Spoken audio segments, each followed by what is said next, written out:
I feel like there's been a mix of some good things and then obviously mistakes, but I feel like that's going to be the beginning of any season. There's going to be a little bit of a time period where you get back into it and start to find your game a little bit more throughout the season. And it's been a slow kind of start game-wise for us. Haven't played too many games as opposed to last year where we were pretty much every other day. So, I feel confident in my game. I feel confident in the way that I'm playing, and I hope to just contribute in a positive way. Obviously, you guys trying to play more of an up-tempo style, add a lot more offense since Bruce came in.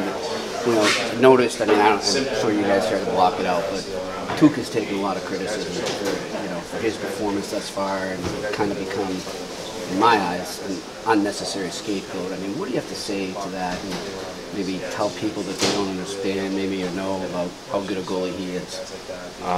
He's unbelievable.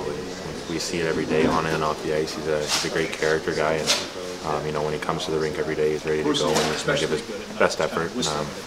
I think he's playing great so far. He makes those big time saves that us as defensemen really appreciate in those moments where we really need him. So he's a great goaltender. I had the pleasure of being in front of him all last year, and I have the highest respect for him, and utmost confidence as well in the way he plays and the way he has been playing.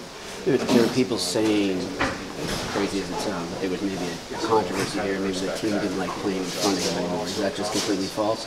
Yeah, that's completely false. We all have so much trust and confidence in his ability and the way he plays. For myself, he brings a certain confidence to my game, knowing he's behind me. So it gives me a little bit more leeway to be able to try and, get up the rush a little bit more, do those things that you said that we're trying to push, and know that we have that guy behind us to stop the bleeding if anything ever happens. I think a perfect example of that was last year against Ottawa, and I think it was double overtime, triple overtime, they were just coming back. You guys were trading chances. Yeah. Is that what you're sort of talking about? You're like, okay, we're in a position where we can trade chances because we have him back there?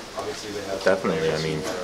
It's not the kind of game that we really want to necessarily play. Right. I feel like, we still want to keep that defensive aspect of our game, but, if that ever comes to being the scenario, especially in overtime 3-on-3s, that guy's going to be back there and he's going to make those saves. From what I've known of covering him, I've known him since he came with me, but he seems like he's not necessarily outgoingly funny, but he's a pretty funny guy. Yeah, I feel like you'll find that with any of the foreign guys, that they have that kind of nick for the funniness. Foss is a big example of that, and I think Tuukka as well, but it's just a matter of being comfortable around certain guys, and I'm not sure if I'm one of those guys for him yet, but I definitely see him around the Bergies and the guys that he's been here with for a while, and he's a pretty funny guy.